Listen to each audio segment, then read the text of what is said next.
Hi, this is Cheryl Petersen with Healing Science Today, and with Richard, we were discussing the history of the Bible. And just to be clear, Cheryl, we weren't discussing the Bible as a history book. Right. If I treat the Bible as if it teaches the history of Earth or creation, I become self-deceived or I lose interest. Right. The Bible serves as a lousy history book, but it does have a history of serving the spiritual needs of humanity. Yeah. Did you know it took 1,500 years for the Bible to take form? Actually, I do know that, and that's something I really don't want to ever forget. No. 1,500 years, that includes a lot of people, debates, translations, and inspirations. And lots of work. They had to gather the scrolls and copy them by hand. No computers or printing presses back then. But about 1,000 years ago, when the Bible was more widely read, people started giving it biblical authority to learn about God or how to live. Or how to control others. Unfortunately, yes, we abuse other people and ourselves when we abuse the Bible by giving it authority for what it does not have. Right. I find a tenet of Christian Science useful on the subject.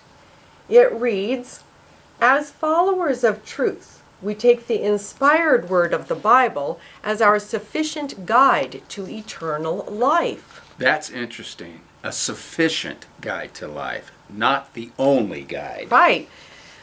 Again, I'll read, "As followers of truth," in other words, we're not followers of a book Right. or a Bible. We take the inspired word as a sufficient guide to living life. Yes, the inspired word has the authority. Truth reveals itself with and through inspiration and gives authority to the deeper meaning of the Bible. Not just the Bible. I can take the inspired words of a movie as a guide to living as well. Right. I can take the inspiration of kindness and reasonable intelligence as a guide. I even have an example. When I started working in the children's library, the director trained me. I was trained by an authority to let the patrons make their own decisions, to make sure everyone treats the books reverently, to make sure everybody uses their library voices, basically, to police the perimeters. Right. It felt awkward, and the authority of the director slipped away. Her rules were very insufficient, and to be honest, compounded the unpopularity of libraries. Yeah.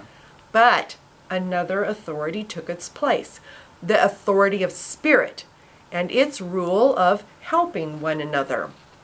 I'd watch parents come in, they were exhausted, but desiring to find books for their children to get them away from the computer monitors. So I piped up and asked, what do they like to read about? Pets, trains, telescopes, sci-fi, dragons? We have everything. I worked hard to get them books, and sure enough, the children started coming in and getting the courage to ask questions themselves. They only have so much time to be in there. Right. Parents, though, they started talking to one another. They share information about the community, the local schools.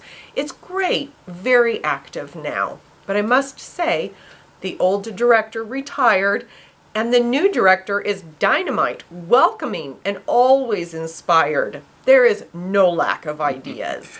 This has been great, affirming the authority of the inspired spirit, whether found in the Bible or even a beautiful song. Right, which reminds me, I need to go practice violin. Okay.